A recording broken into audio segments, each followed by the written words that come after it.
Selamat datang pada perkuliahan online jurusan Sistem Komputer Universitas Bina Nusantara. Pada kali ini kita akan membahas mata kuliah Electronic Devices dengan topik Operational Amplifier, dasar-dasar dan aplikasinya. Untuk pertemuan 1, kita akan membahas pengenalan Operational Amplifier yang disingkat dengan op-amp, kemudian op-amp input mode dan parameter. Ini adalah materi yang akan kita bahas. Jadi op-amp itu adalah rangkaian terpadu atau IC, Integrated Circuit Analog, yang mampu melakukan operasi matematik dan menjadi komponen utama dalam rangkaian analog. Simbol op-amp adalah segitiga, di mana memiliki dua input. Yang pertama input minus disebut input inverting, kemudian input plus disebut non-inverting. Jadi pada dasarnya op-amp adalah penguat diferensial, dia akan menguatkan selisih dari kedua input ini untuk menghasilkan suatu output. Kemudian op-amp di dalamnya itu ada beberapa tahapan rangkaian, di mana tahap 1 adalah differential amplifier, kemudian tahap berikutnya level shifting, kemudian tahap berikutnya output stage. Jadi kalau kita lihat dengan detail, op-amp itu berisi dari berbagai transistor dengan fungsinya masing-masing, seperti pada gambar berikut ini. Berikut adalah beberapa karakteristik op-amp, di mana pertama op-amp memiliki gain, open loop gain yang sangat tinggi, biasanya melebihi 10.000.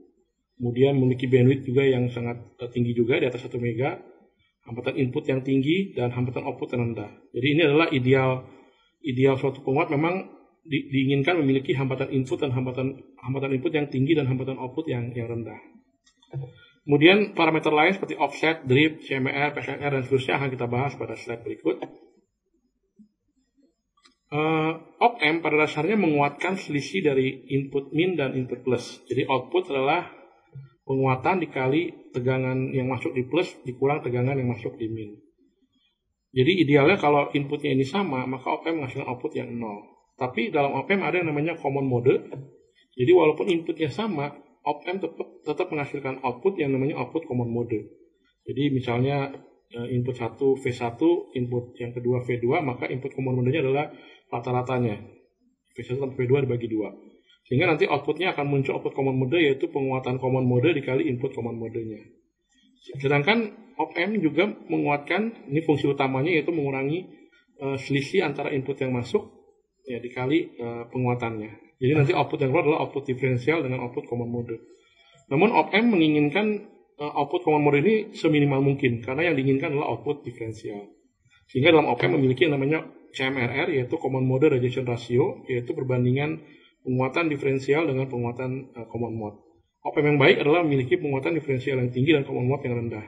Sehingga harusnya nilai ini besar sekali, sehingga biasanya nilai ini ratusan ribu, dan kalau dirubah dalam desibel biasanya di atas 90-an desibel.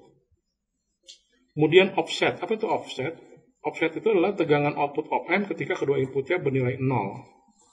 Jadi kalau idealnya kalau inputnya dua-duanya 0, harusnya outputnya 0. Namun karena adanya offset, maka op-amp memiliki tegangan yang tidak 0. Apa penyebabnya?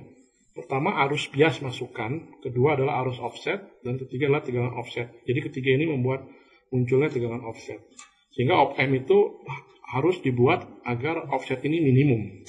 Caranya adalah pertama secara internal, artinya dalam op-amp sendiri itu ada rangkaian yang berguna untuk mengkompensasi offset, maupun diberikan rangkaian tambahan untuk meminimalkan offset tersebut. Kemudian drift, apa itu drift? Drift itu adalah perubahan tegangan dan arus offset masukan terhadap perubahan suhu.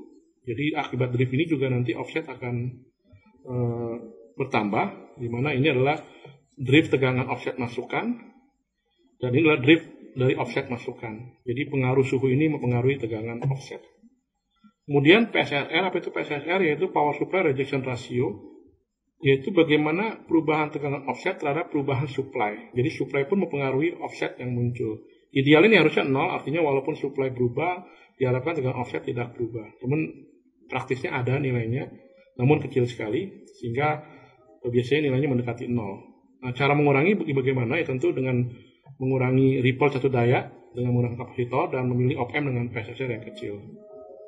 Kemudian slew rate, apa itu slew rate? Slew rate adalah nilai tercepat di mana op-amp dapat berubah. Nilai ideal tak hingga, artinya op-amp mampu merespon dengan seketika input yang masuk, namun biasanya praktisnya 0,5 volt per microsecond. Artinya apa? Artinya Untuk berubah setengah volt, maka op-amp butuh waktu 1 mikrosecond. Nah, implikasinya adalah ini menentukan frekuensi maksimum dari sinyal output tanpa merubah bentuk gelombangnya.